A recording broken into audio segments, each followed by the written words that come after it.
Que la paix de Dieu soit avec vous. Élisabeth était une jolie fille mariée.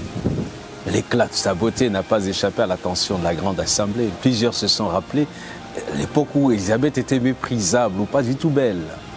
Elle portait sur elle les stigmates de la mort de sa mère. Elle n'avait que 8 ans quand sa tante-mère l'avait quittée.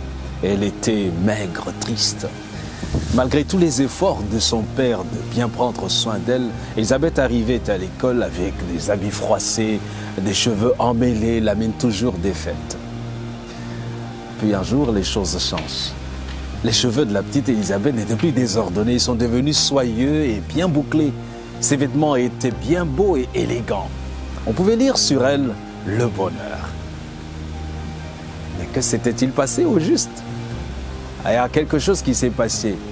Et c'est longtemps après que les gens du village ont su que la responsable de ce changement n'était rien d'autre que Mademoiselle Page, cette institutrice qui s'est intéressée à cette orpheline et lui a montré comment bien prendre soin d'elle-même. Et l'a amenée faire des courses, acheter des vêtements de qualité avec son propre argent. Le jour du mariage d'Élisabeth avec un jeune médecin, Mademoiselle Page était assise à une place d'honneur, toute tranquille. Tout le monde avait alors compris que Mademoiselle Page avait un coup d'œil merveilleux puisqu'elle avait été capable de voir ce que cette orpheline mal coiffée et mal habillée pouvait devenir. Et une dame chuchote à sa voisine, « Où est-ce qu'Élisabeth a acheté sa robe de mariée? C'est la plus belle jamais vue dans ce village. » La voisine lui répondit, « Et tu ne sais donc pas, c'est la robe de Mademoiselle Page. Elle devait se marier il y a quelques années, mais son fiancé a été tué avant la cérémonie.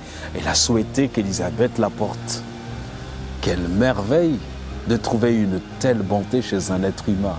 Notre Seigneur nous a donné le plus bel exemple dans ce domaine, car il dit dans 1 Samuel 2, verset 8, « De la poussière, il relève l'indigent pour le faire asseoir avec des grands. » Il a regardé Nicodème qui avait peur qu'on le voie parler avec lui. Et à la place du chef craintif et peureux, il a vu celui qui allait donner toute sa fortune pour aider la jeune église chrétienne. Il a regardé le pharisien sectaire et meurtrier et il a vu en lui Paul l'apôtre qui a servi Dieu avec zèle jusqu'à la mort. Il a regardé la puce David et il a vu en lui un roi. Dieu vous regarde. Il ne voit plus une jeune personne se débattant dans le mal ou la souffrance, mais il voit un grand chrétien marchant dans la victoire et la sanctification, si vous le laissez faire. Dieu vous regarde et il ne voit plus le misérable égaré dans l'alcool et les excès, mais il voit un homme accompli et heureux, si vous le laissez faire. Dieu vous regarde. Il ne voit plus une femme anxieuse, bipolaire, schizophrénique, mais une femme heureuse, forte, engagée à relever les âmes troublées et en détresse, si vous le laissez faire. Dieu vous regarde.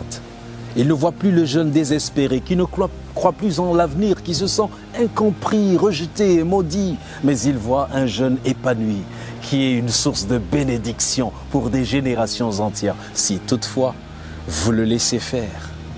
Dieu vous regarde et il ne voit plus une victime des assauts de Satan, de ses sorts maléfiques, quelqu'un esclave des alliances démoniaques, mais il voit quelqu'un qui s'élance librement et dont les lourdes chaînes ne sont plus qu'un lointain souvenir.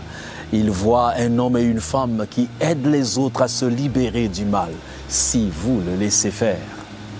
Dieu vous regarde, il ne voit plus en vous un échec, mais il voit un géant de la foi, un leader incontestable qui relève ceux qui sont tombés et qui rallume le tison qui est sur le point de s'éteindre, si vous le laissez faire. Comment laisser Dieu faire? C'est accepter que Jésus-Christ a tout payé et qu'il est désormais le Seigneur de notre vie. Laisser Dieu faire, c'est rencontrer la croix du calvaire, c'est renoncer à notre moi, à nos batailles inutiles, à nos efforts de produire la sainteté. Laisser Dieu faire, c'est renoncer à la consultation des voyants, des faux pasteurs, des faux prophètes. C'est arrêter d'accuser les autres de nos malheurs et humblement recevoir le salut à la croix de Jésus. Laisser Dieu faire, c'est arrêter de se plaindre et de murmurer. C'est croire malgré tout à la parole de Dieu qui se réalise maintenant dans ta vie. C'est accepter ce que Dieu nous donne et l'attendre patiemment. Mais alors, très patiemment. Écoute, l'Esprit du Seigneur l'Éternel est sur moi, car l'Éternel m'a oint pour porter de bonnes nouvelles aux malheureux.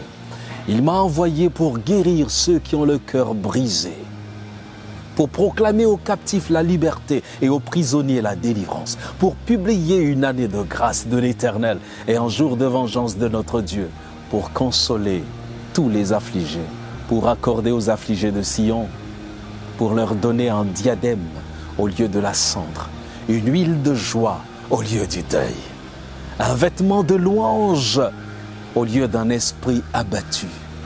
Ésaïe 61, versets 1 à 5. Comme Michée, tu peux dire, pour moi je regarderai vers l'Éternel, je mettrai mon espérance dans le Dieu de mon salut, mon Dieu m'exaucera. Ne te réjouis pas à mon sujet, mon ennemi, si je suis tombé, je me relèverai. Si je suis assise dans les ténèbres, l'Éternel sera ma lumière. Michée 7, versets 7 à 8. Crois-tu cela? Heureux celui ou celle qui croit sans avoir vu. Que Dieu te bénisse.